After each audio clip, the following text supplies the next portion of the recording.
buat di akhirat kita, ya. Nah itu pahalanya itu kita meninggal dunia terus tetap akan ngalir selama masjid itu dipakai untuk ibadah, ya. Terus juga pondok ini masih dipakai untuk belajar. Ini ketika meninggal dunia terus pahalanya akan ngalir. Dikit lagi kita Idul Adha. Mungkin dari jamaah ada yang mau ikut patungan kurban, ya. Ibu-ibu siapa yang ikut? Ibu ikut ya? Ya, yang ikut berapa orang ibu-ibu ikut patungan? Ramadan meninggalkan kita, mata ala husnul khatimah, maka meninggalnya dalam keadaan husnul khatimah. Dan orang ini aneh lihat wajahnya gembira, subhanahu wa ta'ala. Makanya Nabi perintahkan setelah Ramadan jangan tinggalkan majlis-majlis ilmu, ya, sebab dengan duduk di majlis ilmu penyakit 3 itu insya Allah akan hilang.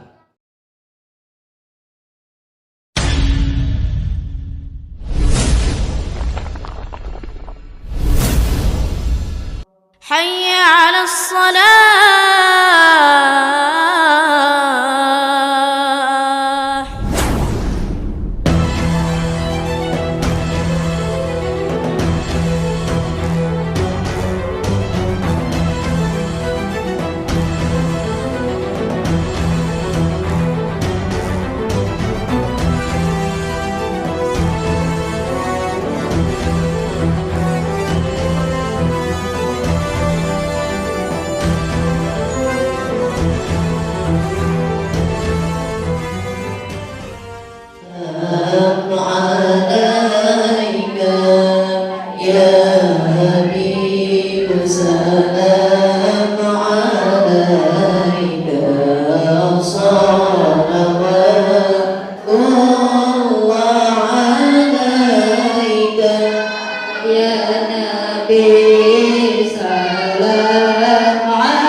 بلغ مقاصدنا واغفر لنا ما مضى يا واسع الكرم.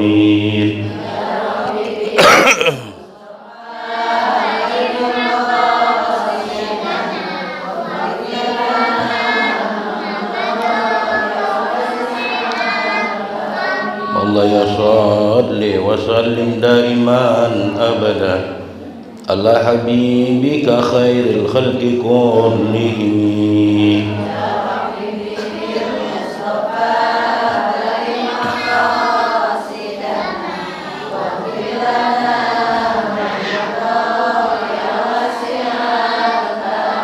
هو الحبيب الذي ترجى شفاعته لكل حول من الأحوال مقتحمين.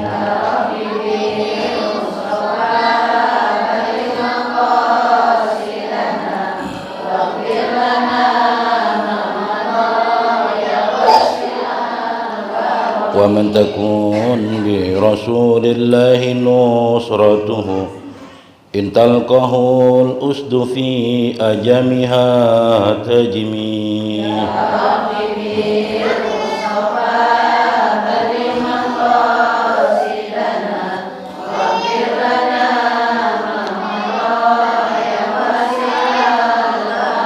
اللهم صل وسلم وبارك عليه. Bismillahirrahmanirrahim. Assalamualaikum warahmatullahi wabarakatuh. Alhamdulillahilladzi ja'ala al-a'yad musiman lil khairat wa zar'il hasanat أشهد أن لا إله إلا الله وحده لا شريك له وأشهد أن محمدا عبده ورسوله اللهم صل وسلم وكرم وأنعم على سيدنا محمد وعلى آله وصحبه أجمعين أما بعد سبحانك لا علم لنا إلا ما علمتنا إنك أنت العليم الحكيم رب اشرح لي صدري ويسر لي أمري واحلل عقدة من لساني يفقهوا قولي. Ibu-ibu hadirat jamaah yang dirahmati oleh Allah Subhanahu wa taala, wabil khusus guru-guru kita, orang-orang tua kita yang hadir pada hari ini, kita doakan panjangkan umur oleh Allah Subhanahu wa taala, diberikan keberkahan dalam kehidupannya, diluaskan rezekinya, dan senantiasa diberikan keistiqomahan agar tetap terus dapat membimbing kita di jalan yang diridhoi oleh Allah Subhanahu wa taala. Hadirin hadirat jamaah yang dirahmati oleh Allah Subhanahu wa taala. Alhamdulillah wa syukurillah. Puji serta syukur mari kita panjatkan keharibaan Al-Maula Allah Subhanahu wa taala atas segala nikmat dan karunia-Nya sehingga di pagi menjelang siang ini dengan izin Allah kita dapat berkumpul dalam munasabah yang amat mulia, yakni tawakuf halal bihalal sekaligus pembukaan majelis kita kembali. Kurang lebih 2 bulan kita setelah tawakufkan talim kita, insyaallah hari ini kita buka kembali dan insyaallah Rabu depan kita mulai membaca kitab lagi. Hadirin jamaah yang dirahmati oleh Allah Subhanahu wa taala, baginda Nabi kita Muhammad sallallahu alaihi wasallam pernah ditanya oleh seorang sahabat, "Ya Rasulullah, madza ta'mal ba'da intihai Ramadan?" Amal apa yang kami harus kerjakan setelah Ramadan meninggalkan kita? Rasulullah mengatakan, "Istaqimu bi'amalil khair." Istiqomahlah kalian untuk mengerjakan amal-amal saleh, amal-amal kebaikan. Apa di antaranya ya Rasulullah? Di antaranya rujuk ila majalisil ilm, kembali duduk di majelis-majelis ilmunya Allah Subhanahu wa taala. Sebab tidak ada jalan untuk mempertahan kualitas kesucian yang diberikan oleh Allah, kualitas Idul Fitri yang diberikan oleh Allah, terkecuali dengan cara istiqomah, terus menerus kita duduk di majelis ilmu. Ya paling tidak iman dan takwa kita setelah Ramadan nggak merosot, nggak ngedrop. Kita bisa mempertahankan kualitas iman dan takwa kita kepada Allah Subhanahu wa taala. Nah ini ya, jadi sungguh beruntung ya bagi orang yang setelah Ramadan ya mereka bisa mempertahankan kesuciannya, bisa menjaga dirinya dari perbuatan dosa dan maksiat yang baru, yang kita telah mendapatkan ampunan dari Allah. Jangan sampai kita melakukan perbuatan dosa yang baru. Makanya dalam satu riwayat Rasulullah pernah mengatakan kepada Sayyidina Ali, "Ya Ali, ra'aitu maktuban ala babil jannah." Kata Nabi, "Wahai Ali, aku telah melihat ya maktuban fi ala babil jannah, aku telah melihat tulisan di pintu-pintu surga." Kata Rasulullah, yang tulisannya itu berbunyi apa? "Anti muharramatun." Wahai surga, kamu diharamkan untuk mempersilahkan masuk kepada 3 golongan. Yang pertama siapa? Ala kulli bakhilin, atas tiap-tiap orang yang bakhil, orang yang pelit. Ya, jadi kalau orang yang pelit ini dilarang masuk ke dalam pintu surganya Allah Subhanahu wa taala. Pelit di sini apa? Nah, pelit ini bisa pelit harta, kalau memang dia orang yang hartanya banyak. Bisa juga pelit ilmu, kalau ilmunya banyak tapi dia nggak pernah sebarkan itu ilmu, nggak pernah mengajarkan kepada orang. Nah, orang inilah yang dikatakan ya bakhil, ya, yang dilarang masuk ke dalam surganya Allah Subhanahu wa taala. Ya, makanya salah satu untuk menghilangkan sifat bakhil kita itu dengan cara duduk di majelis-majelis ilmu. Jadi ya, kata Rasulullah, kalau kamu duduk di majelis ilmu dan dengan duduk di majelis ilmu itu tidak bisa merubah sifat tiga ini, maka jangan engkau teruskan duduk di majelis tersebut. Ya, jadi kalau orang dia bakhil, pelit, dengan sebab diduduk di majelis ilmu jadi dermawan, ya, jadi dermawan, jadi ahli sedekah, ya, jadi bisa menyebarkan ilmunya. Nah, ini berarti majelis ini barokah dan ada manfaatnya.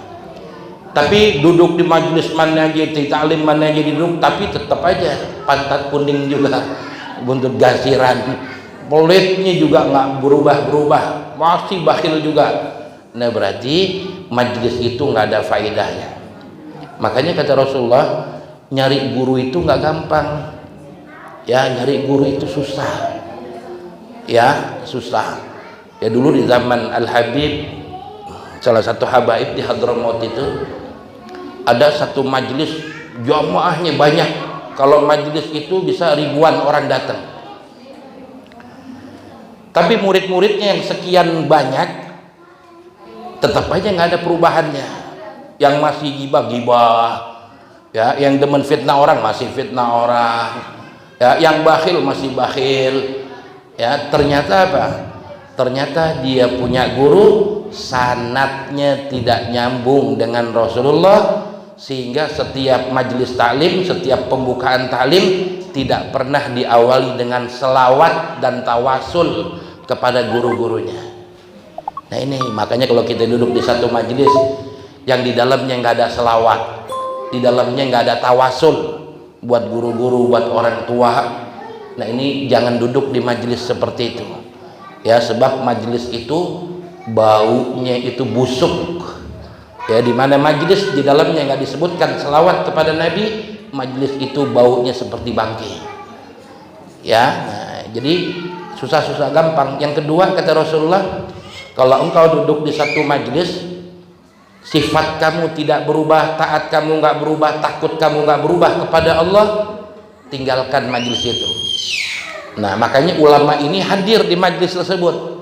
Berapa lama? 2 bulan untuk menguji ada nggak perubahan dia setelah duduk di majelis. Ternyata nggak berubah. Ya, beliau tinggalkan itu majelis. Ya, nah ini banyak majelis-majelis seperti ini sekarang. Ya, majelis-majelis seperti ini. Kemudian yang kedua, yang tertulis di pintu surganya Allah yang dilarang oleh Allah Subhanahu wa taala masuk ke dalam surga, akun, orang yang durhaka kepada orang tuanya. Ya, kita ngaji di mana aja, kitab apa aja sudah kita kaji, ya, bahkan kita ya banyak pengetahuan kita tentang agama, tapi emang orang tuanya durhaka. Ya, ame orang tuanya durhaka, orang tuanya bukan dianggap sebagai orang tua, tapi dianggap pembantu dan lain sebagainya. Orang tua disuruh-suruh ame anak, ya, bahkan orang tua minta duit udah kayak pengemis ame anaknya, naudzubillah. Nah, ini banyak, padahal mereka orang tahu, orang alim, orang saleh, ya, tapi orang tuanya ya ngelawan. Jangan harap ilmunya itu barokah. Kalau dia orang kaya, jangan harap hartanya barokah. Kalau dia punya usaha, jangan harap usahanya maju. Ya, sebab kunci keberkahan itu di orang tua kita. Ya, jadi kalau orang tua kita masih hidup, ya perhatiin orang tua kita, sayangin orang tua kita, peduli dengan orang tua kita. Jadi kalau orang durhaka kepada orang tua, ini surga dilarang masuk kepada golongan yang seperti itu. Kemudian yang ketiga, kata Nabi, ya, yang ditulis di pintu surganya Allah, yakni orang yang namamin, orang yang kerjaannya selalu menggunjing orang, jelek-jelekin orang, fitnahin orang, ngadu domba orang, ngomongnya nggak bagus, Ya, nah orang ini pun juga tercegah untuk masuk ke dalam surganya Allah Subhanahu wa taala. Makanya Nabi perintahkan setelah Ramadan jangan tinggalkan majelis-majelis ilmu. Ya, sebab dengan duduk di majelis ilmu penyakit 3 itu insya Allah akan hilang. Ya, nah ini yang dianjurkan oleh Nabi kita Muhammad sallallahu alaihi wasallam. Oleh karena itu saya sebagai guru di majelis ini, ya, saya mengucapkan minal aidin wal faizin kullu amin wa antum bi khair, taqabbalallahu minna wa minkum taqabbal ya karim. Ya, mudah-mudahan kita semua amal ibadah kita selama bulan Ramadan diterima oleh Allah Subhanahu wa taala, dan kualitas kesucian kita selalu kita bisa jaga sebaik-baiknya. Jadi kalau orang bisa menjaga kesuciannya, nggak melakukan perbuatan dosa yang baru sampai ketemu Ramadan yang akan datang, ya ini luar biasa. Kalau nggak sampai ketemu Ramadan yang akan datang, kita meninggal umpamanya di Idul Adha, kita meninggal dunia, ini dosa-dosa kita masih dalam keadaan bersih, ya diampuni oleh Allah, dan meninggal kita dalam keadaan husnul khatimah. Ya, minggu kemarin ya ada halal bihalal di sini, jamaah anak di Jakarta. Padahal orang itu sehat keadaannya, ya halal bihalal, dia sehat, dia ketawa-tawa di sini, dia gembira. Nah, ketika anda membawakan salah satu magola dari Al Imam Suyuti, man mata ba'da intihai Ramadan, siapa orang yang meninggal dunia setelah Ramadan meninggalkan kita, mata ala husnul khatimah, maka meninggalnya dalam keadaan husnul khatimah. Dan orang ini anda lihat wajahnya gembira, senang dia. Nah, setelah acara sudah selesai, jamaah ini terakhir pulangnya, duduk di samping saya. Tak tahu dia ngomong begini sama saya, Ustaz, ntar siapa lagi yang bikinin rendang, katanya.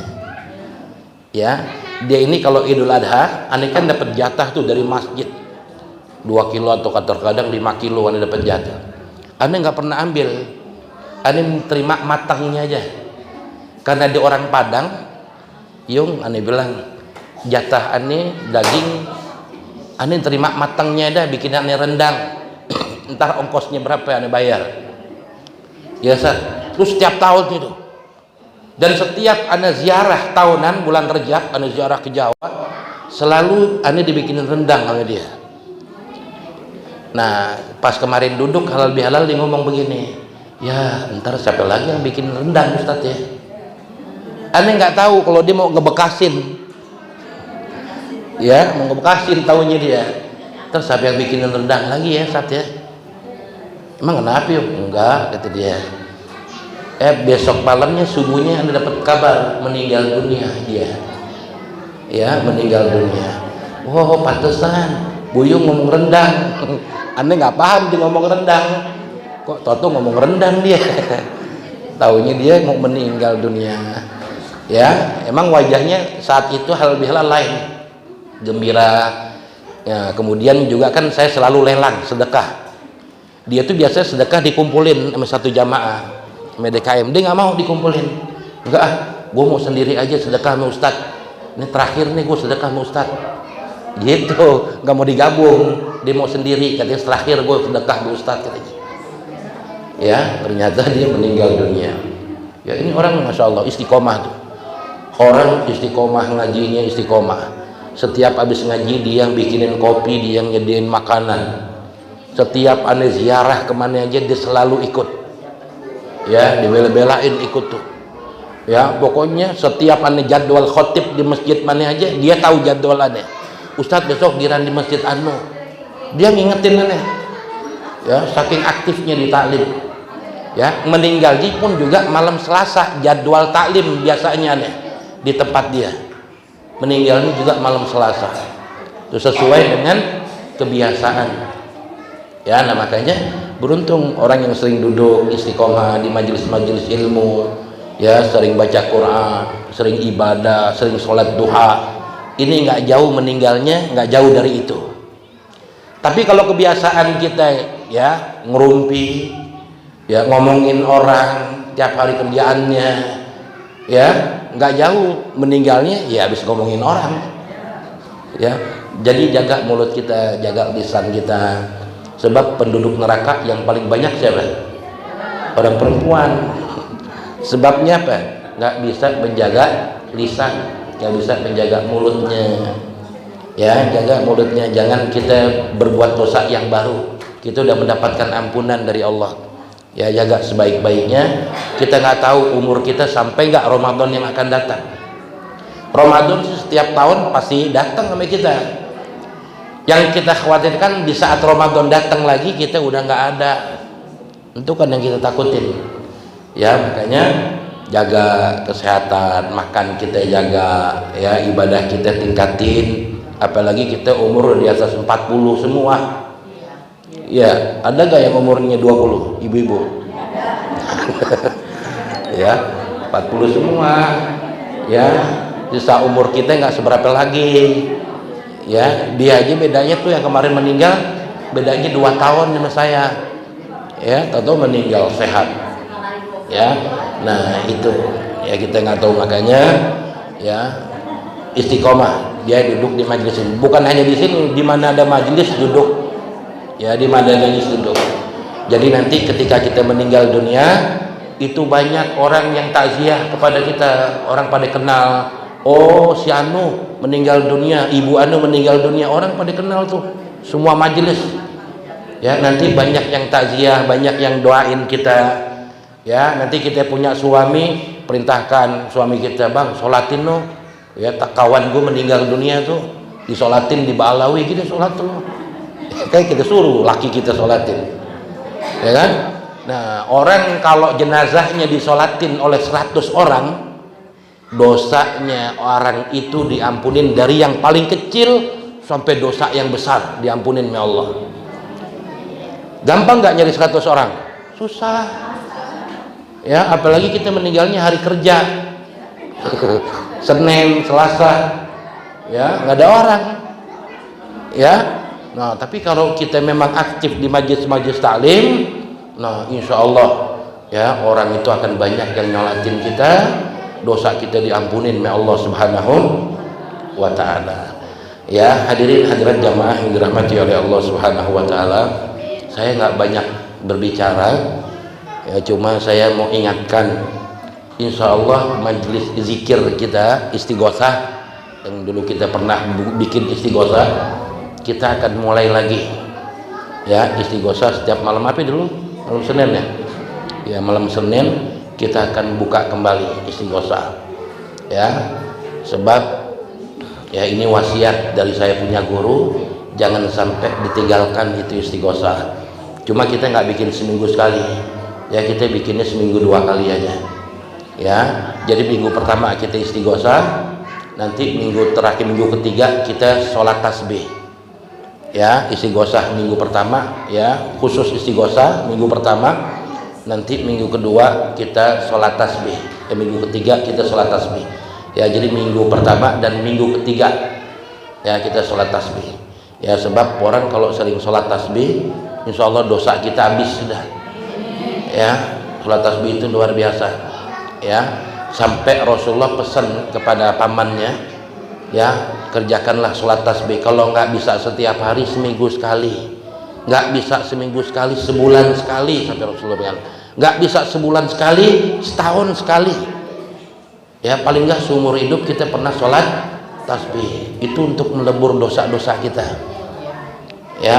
Nah, jadi minggu pertama kita istighosah, minggu kedua kita sholat tasbih, ya. Insya Allah kita bisa istiqomah lagi, ya, sampai nanti kita, ya, meninggal dunia. Sebab dikatakan, ya, an-nas salih, sesungguhnya orang yang soleh itu, orang yang soleha itu, ya, ayyata'abbada, ya, ila hatta yamut. Orang yang soleha, orang yang soleh, orang yang taat kepada Allah, orang-orang yang mereka beribadah kepada Allah, dia nggak bakal berhenti hatta yamut, sehingga dia meninggal dunia, ya, meninggal dunia. Jadi kumpulin, ya, buat modal kita kembali kepada Allah, kumpulin sebanyak-banyaknya gitu dengan amal soleh. Ya, kiranya hanya ini saja yang saya bisa sampaikan. Kita baca Fatihah ya untuk para donatur, para orang yang telah menginfakkan sebagian hartanya baik di pesantren maupun di masjid. Ya, nah kita bacakan Fatihah. Yang telah kemarin kita udah bikin jembatan tuh, jembatan kita sudah lebarin, itu semua hasil lelang waktu halal bihalal kita. Ya, kemarin karena makanya Anda nggak ngundang orang-orang sini ya, sebab yang pertama satu, kita ada acara lelang, itu ada acara lelangan ya. Yang kedua ya, saya nggak ngundang orang sini juga, memang mereka tuh kepengennya jangan libatkan orang sini Ustadz, kesian nanti kalau ada lelang-lelangan, kesian dia jadi malu dan lain sebagainya katanya ya. Nanti tersendiri aja orang sini, kecuali maulid dah kita gabung kalau maulid gitu, nggak apa-apa ya. Kemarin hasil lelangan itu dapat 8 juta ya, dapat 8 juta, tapi masih banyak yang dia nyatet tapi belum ngasih duitnya ya. Totalnya itu 15 juta kita dapat, alhamdulillah ya. Mulai dari bikin jembatan, yang nyumbang pasir, semen, banyak jamaah kita nih, orang-orang sini banyak yang nyumbang kemarin. Saya mengucapkan alhamdulillah. Kemudian rencana kita jembatan sudah rapi, yang kemudian kedua pelapon masjid atas, pelaponnya udah jelek kan. Yang kedua kalau sholat di atas gerah. Aneh kemarin jajalin sholat Jumat di atas, panas banget ya. Wah gimana ibu-ibu Idul Fitri nih, aneh bilang gitu ya. Nah rencananya besok kita mau pakein kipas angin, kita benerin dulu pelaponnya, genteng yang bocor-bocor, kita pasangin kipas angin 4 biji nanti ya, biar sholat di atas adem ya. Ini ngerasain sebab kemarin nih, wah ungkep banget kayak begini, nggak ada hawa ya. Apalagi ibu Idul Fitri, Idul Adha ya, penuh, nggak ada kipas angin. Nah ini kita pengen pasangin kipas angin setelah diselesaikan pelaponnya nanti ya. Itu rencana kita. Sama asrama yang sebelah sono, sebelah kanan itu kan asrama laki dulu. Rencananya itu saya buat asrama buat guru-guru ya, nanti guru di sono semua, jadi di atas khusus santri ya. Jadi 3 pekerjaan kita. Makanya kemarin halal bihalal saya lelang dengan jamaah ya gitu. Jadi nggak menutup kemungkinan, mungkin kalau orang sini mau menyumbang boleh-boleh banget, nggak apa-apa ya. Kemarin juga banyak sih jembatan orang sini yang nyumbang, alhamdulillah. Pasir, semen, split, orang sini semua banyak yang nyumbang ya. Nah ini adalah celengan buat di akhirat kita ya. Nah itu pahalanya itu kita meninggal dunia terus tetap akan ngalir selama masjid itu dipakai untuk ibadah ya. Terus juga pondok ini masih dipakai untuk belajar. Ini ketika meninggal dunia terus pahalanya akan ngalir ya, nggak berhenti itu pahalanya akan ngalir. Nah jadi kalau kita diajak seperti itu, nah ini hatta kalau kata Abdullah Syafi'iyah mengatakan kalau ada pembangunan apapun, hatta paku inti nyumbang, paku yang nempel di tembok, besi yang nempel, semen yang nempel di bangunan itu terus pahalanya nggak bakal berhenti ya, hatta kita sudah meninggal dunia. Nah ini ya, nggak punya banyak, sedikit nggak apa-apa, 1 sak kita beli paku aja deh 2 kilo nggak apa-apa ya. Nah yang penting kita ada ikut serta, sebab celengan kita ini juga terkadang kalau lewat ada masjid dibangun pinggir jalan, aneh ada duit ya, ada di cepek, ada masukin ya. Nah kali aja kan dibeliin semen, nah kita ada di situ semen kita nempel di temboknya ya. Nah di mana ada pembangunan kalau aneh lewat, aneh suka ngasih infak buat beli semen, walaupun 2 sak, 1 sak. Itu kita berharap semen kita dipakai tuh, nempel di menara masjid, nempel di tembok masjid. Nah itu ya, yang nggak disangka-sangka pahalanya seperti itu. Sebab ketika anak muda datang kepada Rasulullah mengatakan, ya Rasulullah, ibu saya udah meninggal, bapak saya meninggal, dulu saya durhaka sama ibu saya sama bapak saya, sekarang saya udah taubatan nasuha ya Rasulullah, apakah saya masih bisa berbakti kepada orang tua saya? Bisa, kata Nabi. Apa kata Nabi? Engkau gali sumur. Di mana ya Rasulullah? Di masjid engkau bikin sumur ya. Nah ketika dibikin sumur, ya air itu dipakai untuk orang-orang wudu. Sampai sekarang Masjid Nabawi itu sumurnya dulunya asarnya dari sahabat Nabi itu. Sampai sekarang dipakai sumurnya, coba. Pahalanya hilang nggak? Enggak, terus. Nah itu, ya, nah itu sangat manfaat. Itu adalah rizki yang benar-benar ya rizki kita, rizki yang masih kita pegang itu belum punya kita, ya masih titipan Allah. Rizki yang hakiki itu rizki yang sudah kita infakkan di jalan Allah, itu rizki kita, tabungan akhirat kita. Ya jadi jangan takut kita nggak punya duit. Kalau orang punya duit, banyak duit, sedekah biasa. Lagi nggak punya duit, dia masih mau nyumbang. Wah, itu yang luar biasa itu. Ya, mau duit gue tinggal segini-segininya ini buat besok. Ya, gue sumbangin aja 5.000. Apa-apa. Ya. Nah, wa man zalladzi yuqridullaha qardan hasanah fayudha'ifahu adfa'an katsira. Siapa orang yang telah menginfakkan atau meminjamkan uang kepada Allah, artinya menginfakkan hartanya di jalan Allah, fayudha'ifahu ad'afan, maka Allah akan melipat gandakan harta kita. Ya, jadi jangan khawatir, takut susah, takut nggak punya duit dan lain sebagainya, jangan khawatir.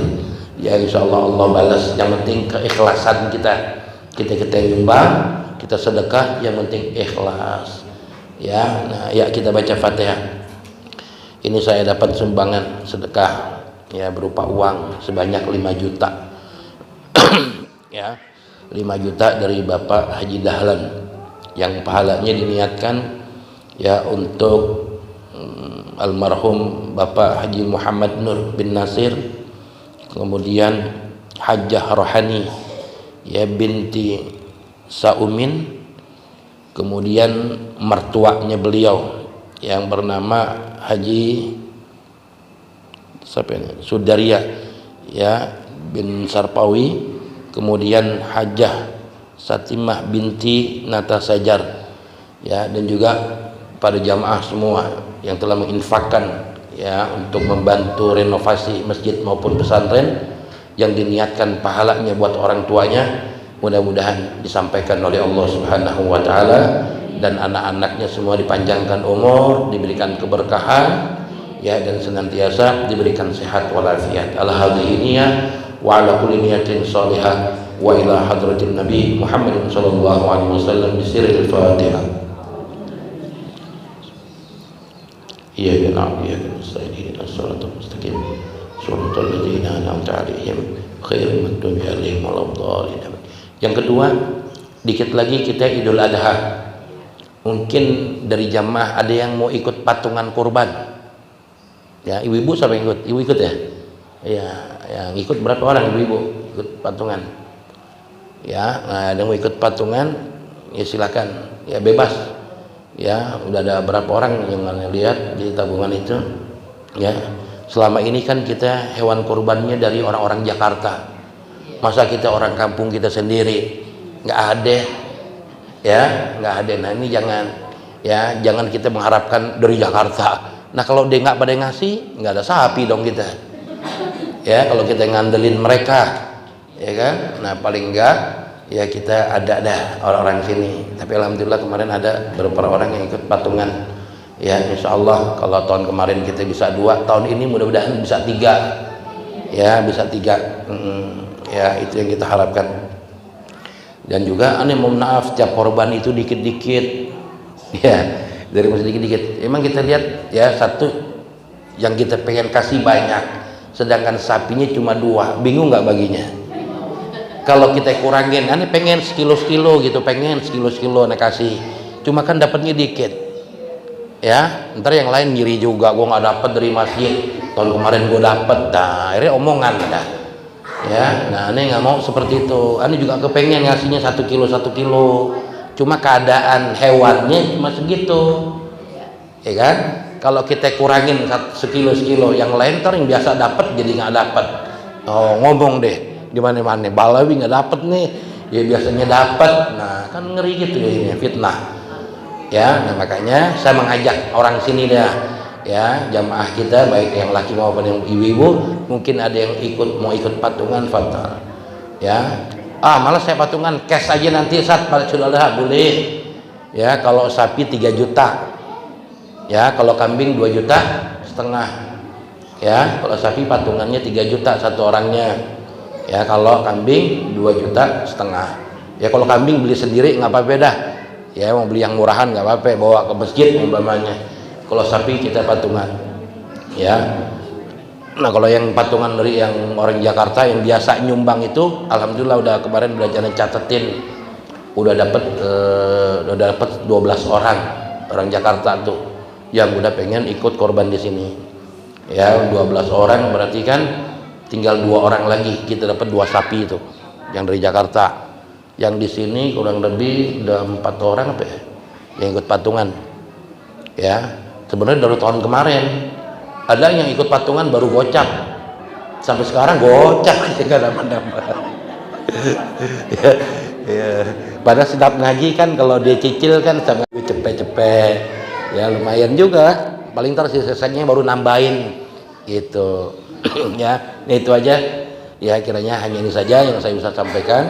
Insyaallah Rabu besok kita mulai baca kitab. Ya, kurang lebihnya saya mohon maaf. Wabillahi taufiq wal hidayah. Wassalamualaikum warahmatullahi wabarakatuh.